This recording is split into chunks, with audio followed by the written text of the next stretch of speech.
जय हिंद दोस्तों, मैं प्रेम नैनीवाल और एक बार फिर से रूबरू हो रहे हैं एनवीरा एजुकेशन पर। दोस्तों, आज हम शुरू करने वाले हैं अपना जो अध्याय है 10, उसको लेकर हम बात करेंगे और उसका पार्ट 1 आज रहेगा। दोस्तों, अध्याय जो 10 है वो है गुरुत्वाकर्षण बल के बारे में। ग्रेविटेशनल फोर्स जो है उसको लेकर इसमें बातचीत होगी। दोस्तों, गुरुत्वाकर्षण क्या है इस बात से हम परिचित हैं पहले से, लेकिन गुरुत्वाकर्षण के बारे में सबसे पहले बताने वाले वैज्ञानिक जो है वो रहे हैं न्यूटन। हालांकि कई वर्ष पहले एक ग्रंथ में ऋषि के द्वारा लिख दिया गया था कि पृथ्वी एक बल लगाती है, वस्तुओं को अपनी ओर खींचती है। हालांकि उस समय वो बात इतनी चर्चा में नहीं रही और उसके बाद आ गए न्यूटन और न्यूटन ने हमें बताया कि गुरुत्वाकर्षण जैसा कुछ होता है। दोस्तों, ये एक कहानी के रूप में है गुरुत्वाकर्षण के लिए। न्यूटन सर एक बार क्या हुआ कि वो सेब के पेड़ के नीचे बैठे थे, खेत में ऐसे ही बैठे थे, है ना, विश्राम करने के लिए। तो जब वो बैठे थे तो उन पर आकर एक सेब गिरा, पेड़ से टूटा और वो सेब उनके सर पे आके गिरा। और सर पे गिरने की वजह से उन्होंने इसके बारे में सोचा भी कि आखिरकार ये जो सेब गिरा है वो सेब क्यों गिरा, और ये गिरा भी तो पृथ्वी की ओर ही क्यों आया। ये चंद्रमा की ओर भी तो जा सकता था, ये मंगल ग्रह की तरफ भी तो जा सकता था, क्यों ये पृथ्वी की ओर आया। तो इस बात को लेकर न्यूटन ने विचार किया और न्यूटन ने विचार करना शुरू किया और उसके बाद इन्होंने बताया कि पृथ्वी हर प्रत्येक वस्तु पर अपना बल लगाती है और उस बल को हम गुरुत्वाकर्षण बल के नाम से जानते हैं। तो गुरुत्वाकर्षण बल की जो खोज हुई है वो इस प्रकार हुई है। लेकिन दोस्तों, ये एक कहानी मात्र है कि पृथ्वी अपनी तरफ वस्तुओं को क्या करती है, आकर्षित करती है इस तरीके से, और वो वस्तुएं लौट के पृथ्वी पे आ जाती है। हम किसी गेंद को अगर ऊपर फेंकें तो वो गेंद तुरंत लौट के नीचे आती है। वो जब हम नीचे से बल लगाते हैं तो अपने द्वारा लगाया गया जो बल, हमने पिछले अध्याय में कहा है कि हम जो बल लगाते हैं वो एक पेशीय बल होता है। तो हमारे द्वारा लगाए गए पेशीय बल की पावर जब तक होती है वो वस्तु ऊपर की ओर जाती है। जब वो बल गुरुत्वाकर्षण बल से ज्यादा होता है तो वो वस्तु ऊपर की ओर जाती है। जैसे ही इस बल का प्रभाव खत्म होता है, ऊपर जाते जाते जैसे ही इस बल का प्रभाव खत्म होता है कि ये वस्तु एक समय के लिए इसका जो वेग है वो क्या हो जाता है, शून्य हो जाता है। एक क्षण के लिए वस्तु आकाश में रुकती है और दूसरे ही क्षण हम देखते हैं कि वो वस्तु नीचे गिरना प्रारंभ कर देती है और वो वस्तु तेजी से गिरती हुई नीचे आती है। अच्छा, इस वस्तु को नीचे से जब फेंकते हैं तो वेग देने के लिए, ज्यादा स्पीड से फेंकने के लिए या ज्यादा गति देने के लिए हमें ज्यादा बल लगाने की जरूरत होती है। लेकिन ऊपर वेग क्या हो गया, शून्य। क्या अब ऊपर कोई बल लगाने वाला है, इसके ऊपर कोई धक्का लगाने वाला है, नहीं है ना। तो ऊपर से वेग कोई धक्का नहीं लगा रहा है, फिर भी ये वस्तु स्पीड से नीचे गिर रही है, एकदम तेजी से नीचे गिर रही है। ऐसा होता है दोस्तों इस वस्तु के भार के कारण और गुरुत्वाकर्षण बल के कारण। वस्तु का जो भार है, यानी वस्तु का भार जिसे हम mg के रूप में जानते हैं, यहाँ अगर आप देखो तो ये m वस्तु का द्रव्यमान है और ये जो g है ये गुरुत्वीय त्वरण है। गुरुत्वीय त्वरण के लिए ये गुरुत्वाकर्षण बल यहाँ पे लगता है और ये बल इसको खींचता है और जिसकी वजह से ये जो वस्तु है लौट के जमीन पर आ जाती है। तो ये होता है गुरुत्वाकर्षण बल। लेकिन मैंने कहा कि ये एक प्रकार से ऐसा हम कह सकते हैं कि इसकी अधूरी परिभाषा होगी, ये अधूरा गुरुत्वाकर्षण बल है। न्यूटन ने केवल इतना ही नहीं बताया कि पृथ्वी वस्तुओं को अपनी ओर आकर्षित करती है, जिस बल से करती है उस बल को गुरुत्वाकर्षण बल कहते हैं। हाँ, ये बात सत्य है, लेकिन उन्होंने ये भी कहा है कि कहीं भी अंतरिक्ष में, आकाश में, दुनिया में, पृथ्वी पर या कहीं भी कोई से भी दो वस्तुएं हैं या पिंड है तो उन दोनों के मध्य हमेशा ही एक बल कार्य करता है और उस बल को हम कहते हैं गुरुत्वाकर्षण बल। उस बल को कहते हैं गुरुत्वाकर्षण बल। दोस्तों, ये गुरुत्वाकर्षण बल एक ऐसा बल है जो हर दो वस्तुओं के मध्य लगता है, कहीं भी वो विद्यमान है। जैसे फिलहाल अगर मैं आपसे बात करूं कि पृथ्वी और चंद्रमा, तो पृथ्वी भी जो है अंतरिक्ष में है, वो भी अपना घूर्णन कर रही है, चंद्रमा भी कर रहा है, तो उन दोनों के मध्य भी बल लगता है। कौन सा बल? गुरुत्वाकर्षण बल। यदि दो पिंड, अगर पृथ्वी पे दो गेंदें मैंने ली है और गेंदें अगर मैंने रख दी है 2-4 मीटर की दूरी पे, तो उन गेंदों के मध्य भी गुरुत्वाकर्षण बल लगता है। लेकिन ये गुरुत्वाकर्षण बल पृथ्वी लगाती है, उस पृथ्वी के द्वारा लगाए गए बल के कारण वस्तुएं पृथ्वी के समीप आ जाती है। लेकिन आप सोच रहे होंगे कि इन दोनों पिंडों के मध्य अगर बल लगेगा गुरुत्वाकर्षण बल, तो क्या ये दोनों पिंड एक दूसरे के नजदीक नहीं आएंगे? आ सकते हैं, बिल्कुल। लेकिन दोस्तों यहाँ ये जो गुरुत्वाकर्षण बल लगता है, इस गुरुत्वाकर्षण बल का मान बहुत ही कम है, बहुत अल्प है। इस वस्तु की भार की तुलना में, इस वस्तु का जो भार है उसकी तुलना में ये बल बहुत ही ज्यादा कम है, यानी अत्यल्प है। और अत्यल्प होने के कारण ही ये बल प्रभावी नहीं होगा और वस्तुएं इसके कारण समीप नहीं आए। अगर गेंदों को अगर रख दिया गया है दूर दूर, तो उनके मध्य भी गुरुत्वाकर्षण बल लग रहा है, लेकिन वो बल इतना ज्यादा नहीं है कि वो गेंदों को खींच सके और अपने करीब वो ला सके। तो ये चीजें हैं, हालांकि बल लगता है। तो मैंने आपसे कहा कि पृथ्वी पर विद्यमान या अंतरिक्ष में कहीं भी दो पिंड है तो उनके मध्य गुरुत्वाकर्षण बल लगता है, भले ही वो कितने ही दूर हो या कितने ही नजदीक हो। अब पृथ्वी जब अपना गुरुत्वाकर्षण बल लगाती है किसी वस्तु पे, ऊपर आकाश में किसी वस्तु पे, तो वो वस्तु लौट के आ जाती है उसके पास। ऐसा इसलिए होता है दोस्तों क्योंकि पृथ्वी का आकार बड़ा है, वो वस्तुओं को अपनी ओर आकर्षित कर सकती है। तो न्यूटन ने गुरुत्वाकर्षण के बारे में बात की है और हम सबसे पहले न्यूटन सर को लेकर ही बात करेंगे। मैंने कहा कि न्यूटन सिर के पैर के नीचे बैठे थे और यहीं से गुरुत्वाकर्षण की खोज हुई। हम एक बार इनका पूरा नाम लिखते हैं और मैंने आपको बताया भी है इनका पूरा नाम क्या है, sir Isaac Newton. Sir Isaac Newton.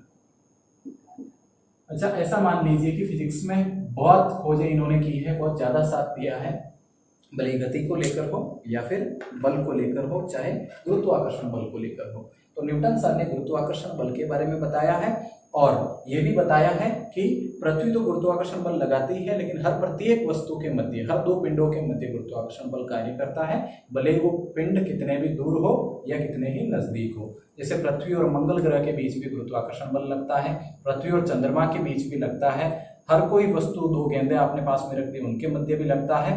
अच्छा, जो भी पिंड है उन सब के मध्य बल कार्यरत होता है, जिसे हम गुरुत्वाकर्षण बल कहते हैं। दोस्तों, गुरुत्वाकर्षण बल एक प्रकृति का मूल बल है, प्रकृति का मूल बल।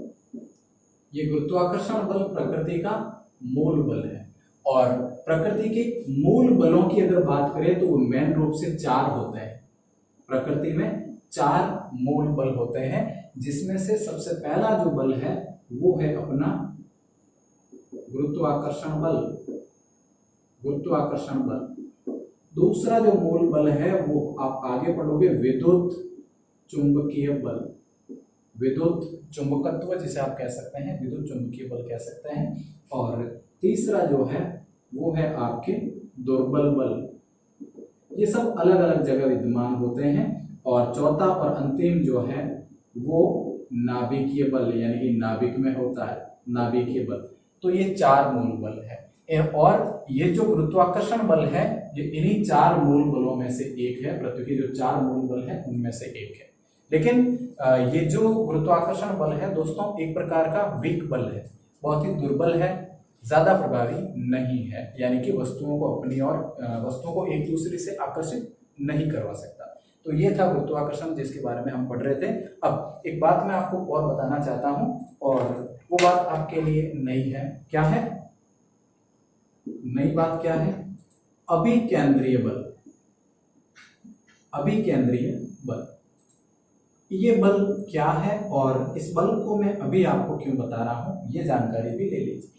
दोस्तों, अभिकेंद्रीय बल, यदि कोई वस्तु वर्ताकार पथ में गति करती है, यदि कोई वस्तु वर्ताकार पथ में गति कर रही है तो केंद्र, जो वस्तु का केंद्र है उसके बीच और उस वस्तु के बीच एक बल कार्यरत होगा जो उस घूमती हुई वस्तु को बांध के रखेगा और उसी बल को हम कहेंगे अभिकेंद्रीय बल।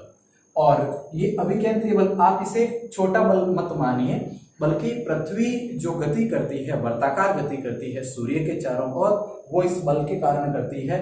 चंद्रमा पृथ्वी की परिक्रमा करता है, वो भी इस बल के कारण करता है। कैसे समझते हैं? देखिए, अगर एक छोटा सा उदाहरण मैं आप लोगों को दूं, जैसे कि कोई पत्थर है मान लीजिए, और उस पत्थर को आपने एक रस्सी से बांधा है और उस रस्सी से बांधकर अपने चारों ओर, यानी रस्सी के अंतिम छोर पर पत्थर को बांधा और आप उस रस्सी को इस प्रकार से अपने ऊपर घुमा रहे हैं। तो यदि अपने ऊपर घुमाएंगे तो आप देखेंगे कि ये पत्थर गोल गोल गति कर रहा है और इस पत्थर की गति करने की जो कक्षा है वो कक्षा एक ही होगी। हर बार ये इसी रास्ते से गुजरेगा, हर बार इसी रास्ते से। अगर आप हाथ अपना फिक्स रख के ऐसे घुमा रहे हैं तो ये हर बार एक ही रास्ते से घूमेगा। अगर उसका केंद्र एक है, अगर उसको आपने एक जगह से पकड़ रखा है तो वो हर बार उसी रास्ते से गुजरेगा। दोस्तों ये हर बार इसी रास्ते से गुजरता है, ऐसा क्यों है? देखो अगर आप ध्यान से इसे देखो तो ये रस्सी के माध्यम से अपने केंद्र से बंधा हुआ है, ये पत्थर अपने केंद्र से बंधा हुआ है और बंधा होने के कारण ये त्रिज्या मान लीजिए यहाँ भी समान, यहाँ भी समान, यहाँ भी समान, सब जगह समान है ना। तो रस्सी से बंधा हुआ है जिसके कारण ये गोल गोल गति कर रहा है ना। तो इस रस्सी के माध्यम से इस पत्थर पर एक बल इधर की ओर लग रहा है, इस रस्सी के माध्यम से इस पत्थर के ऊपर एक बल इधर की ओर लग रहा है और बस वही बल है आपका अभिकेंद्रीय बल जो इस पत्थर को बांधे हुए है अपने केंद्र से। तो वो है अभिकेंद्रीय बल। अच्छा ये बात समझिए कि इस अभिकेंद्रीय बल के कारण ही, जैसे ये पृथ्वी है और पृथ्वी के चारों ओर ये चंद्रमा चक्कर लगा रहा है, तो यहाँ इन दोनों के बीच गुरुत्वाकर्षण बल काम कर रहा है। कौन सा बल काम कर रहा है? गुरुत्वाकर्षण। मैंने कहा कि प्रकृति में कहीं भी दो पिंड यदि विद्यमान है तो उन पिंडों के मध्य लगने वाला जो बल है वो गुरुत्वाकर्षण बल है, ये इन दोनों के मध्य कार्यरत होता है।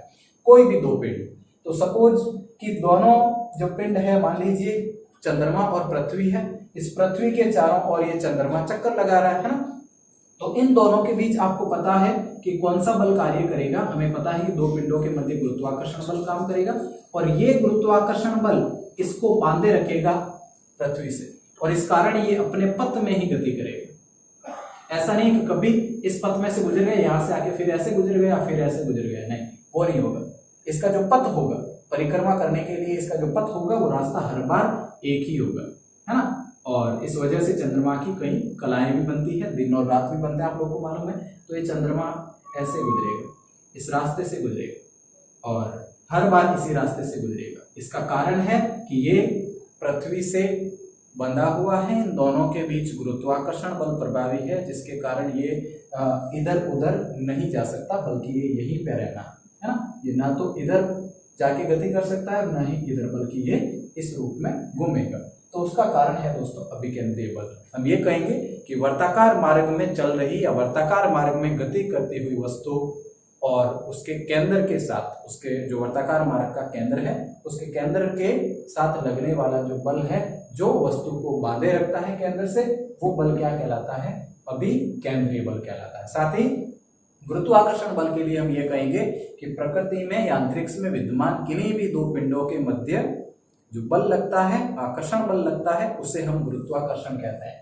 देखो गुरुत्व प्लस आकर्षण से ये मिलकर बना है, क्योंकि ये एक आकर्षण बल है। दो पिंडों के मध्य लगेगा तो आकर्षित ही होंगे दोनों पिंड, दूर दूर नहीं भागेंगे। तो इस बात को याद रखिए। अब देखिए कि इसके लिए यानी गुरुत्वाकर्षण बल के लिए न्यूटन सर ने एक नियम दिया है और इस नियम को हम कहते हैं सार्वत्रिक नियम। गुरुत्वाकर्षण के लिए कौन सा? न्यूटन का सार्वत्रिक नियम।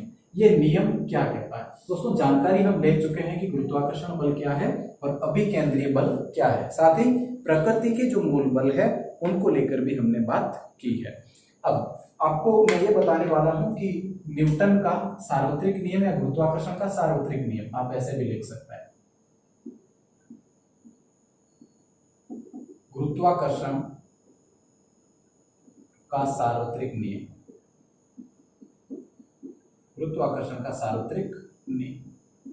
दोस्तों इस नियम में न्यूटन ने बहुत विशेष बात बताई है और उस विशेष बात के कारण हम गुरुत्वाकर्षण बल का मान ज्ञात कर सकते हैं।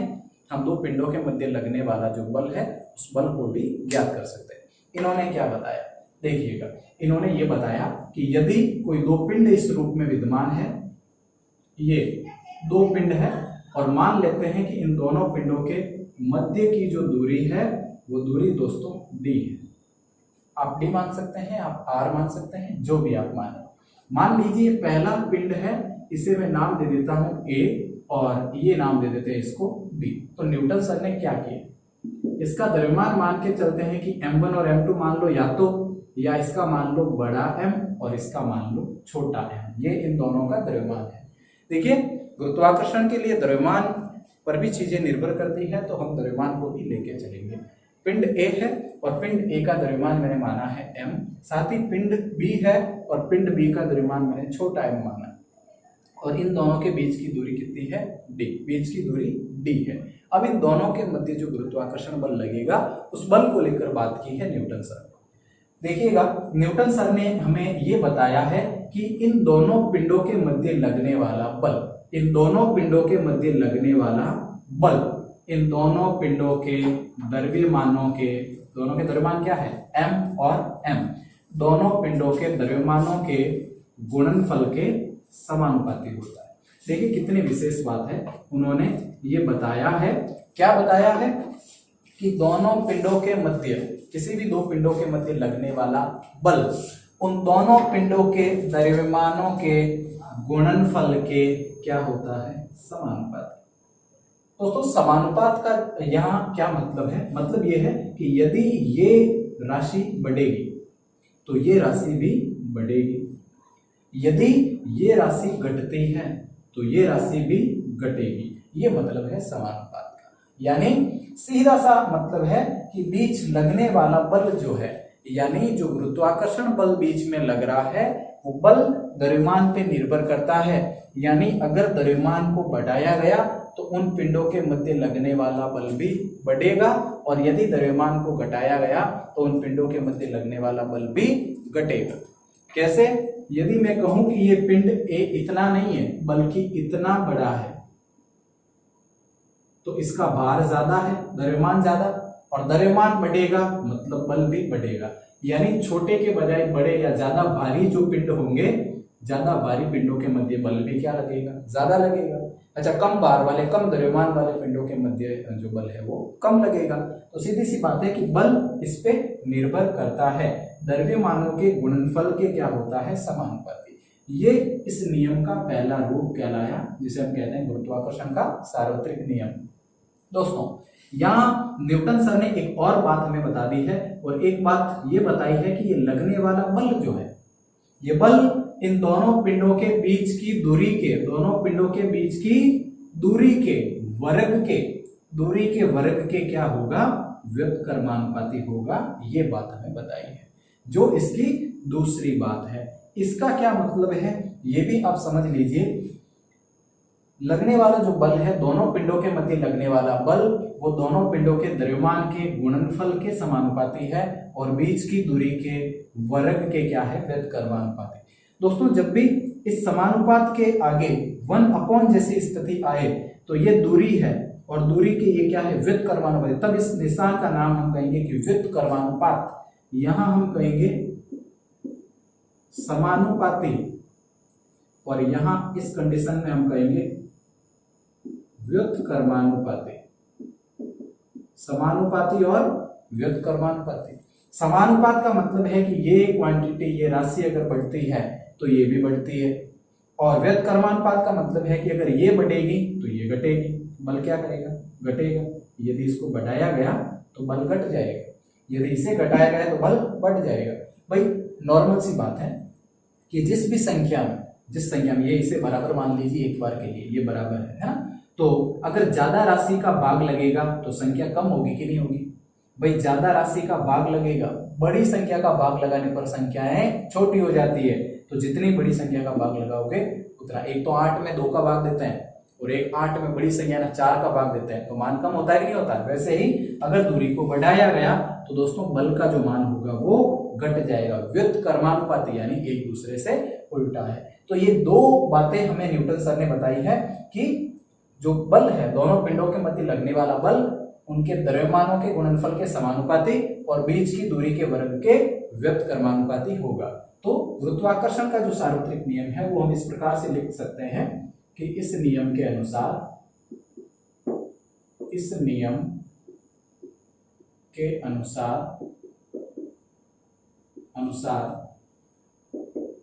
दो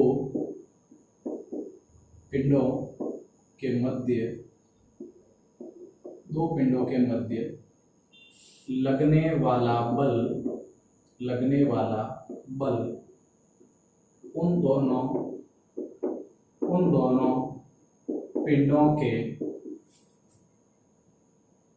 द्रव्यमानों के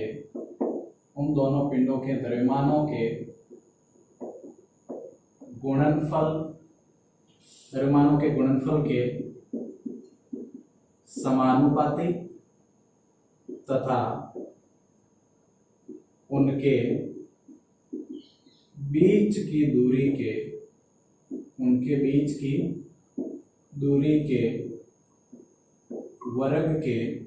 का वर्ग, दूरी जो है उसका क्या लेना है, वर्ग, दूरी के वर्ग के व्युत्क्रमानुपाती होता है। क्या होता है, व्युत्क्रमानुपाती। सिंपल सी बात है, जैसा आपने देखा वैसा आपने लिखा, बस यही कॉन्सेप्ट रखना है दोस्तों।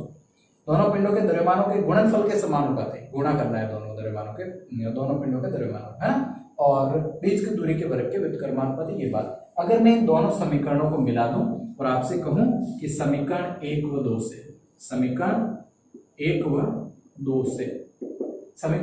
2 से अगर आप देखोगे, दोनों को मिला दूं, बल तो इधर समान ही है, लीजिए बल समानुपाती, ऊपर क्या है m और m बटे नीचे क्या है d का स्क्वायर, ये इसका रूप होगा, ये बन जाएगा अगर दोनों को मिला दिया, यानी 1 से m और m को गुणा किया गया तो m और m हो गए। लीजिए ये जो समानुपात है, अगर ये समानुपात यहाँ से हटेगा तो एक नियतांक लगेगा दोस्तों, गुरुत्वाकर्षण है इसलिए नियतांक हम क्या लगाएंगे, बराबर। समानुपात की जगह अगर बराबर लगा तो नियतांक लगेगा और वो होगा g, m बटे d का स्क्वायर, एज इट इज पड़ा है, mm d का स्क्वायर है, और समानुपात का निशान जैसे ही यहाँ से हटता है तो क्या लगता है, बराबर, और साथ में क्या लगता है, g। यहाँ g क्या है, देखो यहाँ पर g लिखोगे, यहाँ g नियतांक है, g क्या है, नियतांक, यानी नियतांक का मतलब ये होता है कि ऐसा फिक्स मान जिससे इस संख्या को गुणा करने पर ये बल के बराबर हो जाएगी, समानुपात नहीं बल्कि बल के क्या हो जाएगी, बराबर। g नियतांक है, और कहीं भी आपको नियतांक दिखे तो उसका साफ मतलब है, नियतांक का मतलब एक ऐसा फिक्स मान, एक ऐसा आंकिक मान जिससे गुणा करने पर ये जो स्थिति है ये इसके क्या हो जाएगी, बराबर, यानी ये बराबर हो जाएंगे। एक ऐसा मान है जिससे गुणा करने पर बराबर हो जाएंगे। ये कोई भौतिक राशि नहीं है, कोई राशि नहीं है, बल, आवेग, संवेग, त्वरण, द्रव्यमान जैसे है वैसे राशि नहीं है। जी सीधा सा क्या है, फिक्स मान है। नियतांक का मतलब एक ऐसा फिक्स मान जिससे इसको मल्टीपल किया गया तो ये इसके क्या हो जाएगा, बराबर हो जाएगा। दोस्तों ये जो जी है, इस जी का मान अगर आप देखो तो 6.67 इंटू 10 की घात माइनस 11, 6.67 इंटू 10 की घात माइनस 11 के रूप में इसका मान होता है। मात्रक की बात हम बाद में करेंगे, मात्रक को हम बनाएंगे। तो ये फॉर्मूला है बल ज्ञात करने का, आप इस फॉर्मूले को याद रख लीजिएगा। किन्हीं भी दो पिंडों के मध्य यदि आपको बल ज्ञात करना है तो दोनों पिंडों का द्रव्यमान पहले जानिए। जी का मान हमारे पास फिक्स है, पड़ा रहता है, ये याद कर लीजिएगा, ये रख देना है। और डी स्क्वायर यानी बीच की दूरी, जो दोनों पिंडों के बीच की जो दूरी है उसको हमें ध्यान रखना है। और दे रखी होगी प्रश्न में, द्रव्यमान दे रखे होंगे, आपसे पूछा जाएगा इनके बीच कितना बल लगता है, तो आप आसानी से इसे बता सकते हैं। तो ये दो पिंडों के मध्य लगने वाला बल है जिसके बारे में कौन बताते हैं, न्यूटन सर बताते हैं, और ये नियम उनका सार्वत्रिक नियम कहलाता है। दोस्तों ये बात हो गई। अगर मैं आपसे कहूं कि ये बल यहाँ पे क्या है, ये वाला बल, तो आप कहेंगे कि ये जो बल है, भाई बल का फॉर्मूला आपने सुन रखा होगा, बल बराबर द्रव्यमान इंटू त्वरण, ये हमने पहले किया है, बल बराबर द्रव्यमान इंटू त्वरण। ये अब देखो यहाँ गुरुत्वाकर्षण बल की बात हो रही है, और पृथ्वी से ऊपर फेंका, नीचे आया, वो बल गुरुत्वाकर्षण बल लगा। और अगर गुरुत्वाकर्षण बल के लिए त्वरण की बात करें, अगर ऊपर गति करती हुई वस्तु या गुरुत्वाकर्षण बल के विरुद्ध गति करती हुई वस्तु उसकी बात करें, तो वहां त्वरण क्या होगा, ए नहीं बल्कि गुरुत्वीय त्वरण होगा। सिंपल वाला त्वरण नहीं बल्कि गुरुत्वीय त्वरण mg, जो हमने आंकिक प्रश्न में यूज किया है। अगर इस समीकरण में f की जगह में ये रखता हूं तो आप देखेंगे कि mg, f बराबर क्या हो गया mg, और ये मान इधर पड़ा है g m बटे d का स्क्वायर। दोस्तों m से m क्या हो गया, कैंसर। यानी कि कहने का मतलब g का जो मान है वो हमें प्राप्त हुआ gm/d का स्क्वायर, gm/d का स्क्वायर। बच्चों जी यहाँ पे क्या है, मैंने कहा त्वरण होता है और त्वरण की जगह जी लिया है गुरुत्वीय त्वरण। कौन सा त्वरण, गुरुत्वीय त्वरण। तो यदि कहीं गुरुत्वीय त्वरण आपसे पूछा जाए तो आप इस फॉर्मूले से निकाल सकते हैं। मैं आपसे कहूं कि पृथ्वी का गुरुत्वीय त्वरण निकालिए तो क्या आप निकाल सकते हैं, बिल्कुल।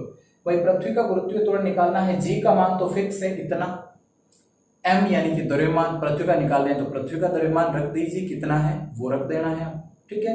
उसके बाद d का स्क्वायर, d स्क्वायर मतलब दूरी, d का स्क्वायर मतलब दूरी, और दूरी अगर आप पृथ्वी का गुरुत्वीय त्वरण, पृथ्वी का अकेले का गुरुत्वीय त्वरण आप निकाल रहे हैं तो आप दूरी वहां पे नहीं बल्कि त्रिज्या लेंगे पृथ्वी की, जो कि होती है 6400 किलोमीटर, 6400 किलोमीटर। आप उसे मीटर में बदलते हुए यहाँ पर रख देंगे, तो जब उसे रखेंगे तो आपको यहाँ पे आंसर मिल जाएगा पृथ्वी की जो त्रिज्या है उसको, जो कि 6400 किलोमीटर या 6400 किलोमीटर कह सकते हैं। और आप उसे बदलेंगे अगर मीटर में तो आप उसे 1000 से क्या कर लेंगे, गुणा कर लेंगे, यानी 6.4 × 10 की घात कितनी हो जाएगी, 6 हो जाएगी। तो पृथ्वी के द्रव्यमान की बात है तो 6 × 10 की घात कितनी हो जाएगी, 24। उसके द्रव्यमान की अगर बात करते हैं तो 6 × 10 की घात 24। तो पृथ्वी का गुरुत्वीय त्वरण जो है वो आप इस प्रकार से ज्ञात कर सकते हैं। लीजिए मैंने यहाँ पे लिखा कि पृथ्वी का गुरुत्वीय त्वरण, पृथ्वी का गुरुत्वीय त्वरण, पृथ्वी का गुरुत्वीय त्वरण ज्ञात करने के लिए ये लीजिए जी, और जी यानी कि बड़ा वाला जी, और इसका मान हमें पता है 6.67 × 10 की घात -11 इंटू द्रव्यमान, और पृथ्वी का द्रव्यमान मैंने आपसे कहा है कि 6 × 10 की घात 24 किलो बटे त्रिज्या, त्रिज्या पृथ्वी की लेनी है यहाँ पे, डी दूरी, दूरी मतलब वो त्रिज्या आर का स्क्वायर। पृथ्वी की त्रिज्या मैंने कहा कि 6400 किलोमीटर होती है, अगर मीटर में बदलेंगे तो पीछे 3 जीरो और, यानी 1000 से गुणा हो जाएगा मतलब 3 जीरो और लग जाएंगे, 3 2 5 और 1 6, यानी 6.4 × 10 की घात 6 ये होगी, ये पृथ्वी की त्रिज्या है। तो ये रख दूं, यानी 6.4 × 10 की घात 6 इंटू स्क्वायर है तो डबल बार, यानी 10 की घात 6, ये लीजिए 6.4 × 10 की घात 12 है ना। तो ये मान यहाँ पे प्राप्त हुआ है। नीचे 6 और 6 12 घात है, 24 में से 12 गई, 24 में से 12 गई तो 12 बचे, 12 में से 11 गई तो माइनस का 1 बचा, माइनस का कितना बचा, 1 बचा। और बाकी सारा जब आप कैलकुलेशन करेंगे तो हमें याद भी रहता है वैसे कि पृथ्वी का गुरुत्वीय त्वरण 9.8 मीटर प्रति सेकंड का स्क्वायर है। तो जब भी इसकी कैलकुलेशन आप करेंगे, गाते तो वैसे भी कैंसिल हो जाएगी, 10 की घात 6 6 12, 24 में से 12 गए, पीछे बचे 12, 12 में से 11 गए, माइनस की 11 और प्लस के 12, 11 से 11 तो कट जाएंगे, 1 बचेगा है ना। तो वैसे भी गाते तो सारी सॉल्व हो गई। अब आप इसे सॉल्व कर सकते हैं, 6.4 6.4 और 6 भाग वगैरह लगा के आप 9.8 ये कैलकुलेशन कर सकते हैं। तो ये होगा पृथ्वी का गुरुत्वीय त्वरण। आप चंद्रमा के लिए भी निकाल सकते हैं। तो क्या करना पड़ेगा, चंद्रमा के लिए निकालेंगे तो चंद्रमा का द्रव्यमान आपको पता होना चाहिए, साथ ही उसकी त्रिज्या भी आपको पता होनी चाहिए। तो इस प्रकार से आप उसका भी गुरुत्वीय त्वरण निकाल सकते हैं। दोस्तों मैंने दो पिंडों के मध्य लगने वाले बल के बारे में आपको जानकारी दी है, और साथ ही ये बताया है कि गुरुत्वीय त्वरण का फॉर्मूला हम इसी फॉर्मूले से निकाल सकते हैं। एफ का मान हम mg रखेंगे, m से m कैंसिल हो गया, स्मॉल वाला बड़ा वाला m बचा है, और gm/d का क्या हो गया, स्क्वायर। अब ये गुरुत्वीय त्वरण कहेंगे किसे, गुरुत्वीय त्वरण की परिभाषा क्या होगी। तो दोस्तों त्वरण के लिए तो हम कहते हैं कि वेग में परिवर्तन की जो दर है, वेग में परिवर्तन की दर वो कहलाती है त्वरण। लेकिन गुरुत्वीय त्वरण मतलब गुरुत्वाकर्षण बल के कारण किसी वस्तु के वेग में परिवर्तन, गुरुत्वाकर्षण बल के कारण किसी वस्तु के वेग में परिवर्तन को गुरुत्वीय त्वरण कहते हैं। तो ये लीजिए गुरुत्वीय त्वरण की परिभाषा, मैंने आपसे कहा कौन सा त्वरण, गुरुत्वीय त्वरण, गुरुत्वीय त्वरण। आपको ये लिखना है कि गुरुत्वाकर्षण बल के कारण, गुरुत्वाकर्षण बल के कारण, बल के कारण, गुरुत्वाकर्षण बल के कारण किसी वस्तु के वेग में परिवर्तन की दर को, परिवर्तन की दर को गुरुत्वीय त्वरण कहते हैं, गुरुत्वीय त्वरण कहते हैं जी से, स्मॉल वाले जी से इसे रिप्रेजेंट किया जाता है। तो दोस्तों आज के वीडियो में हमने न्यूटन सर के गुरुत्वाकर्षण बल के बारे में पढ़ा और गुरुत्वाकर्षण बल के साथ ही हमने अपकेंद्रीय बल के बारे में पढ़ा। देखो दोस्तों, अभिकेंद्रीय बल क्या होता है। मैंने आपको बताया कि वर्ताकार मार्ग में गति करती हुई कोई भी वस्तु अपने केंद्र से संबंध रखती है, वो केंद्र से एक बल के माध्यम से बंधी होती है, उसी बल को हम अभिकेंद्रीय बल कहते हैं। तो उसके बारे में हमने जाना है। साथ ही गुरुत्वाकर्षण का जो सार्वत्रिक नियम है न्यूटन सर के अनुसार, वो हमने जाना है। और ये नियम क्या कहता है कि दो पिंडों के मध्य लगने वाला बल उन दोनों के द्रव्यमानों के गुणनफल के समानुपाती और इनके बीच की दूरी के वर्ग के व्युत्क्रमानुपाती होगा। और ये फॉर्मूला इस समीकरण से हमने निकाला है। साथ ही हमने गुरुत्वीय त्वरण का मान भी निकाला है gm/d का स्क्वायर। तो ये सारी चीजें पढ़ी है। आज के इस वीडियो में इतना ही। मिलेंगे फिर एक नए टॉपिक के साथ और एक नए वीडियो में। तब तक के लिए दोस्तों पढ़ते रहे। यदि आपको वीडियो पसंद आता है तो आप इसे लाइक कीजिए और इसे अपनों के साथ शेयर भी कीजिए। Thank you.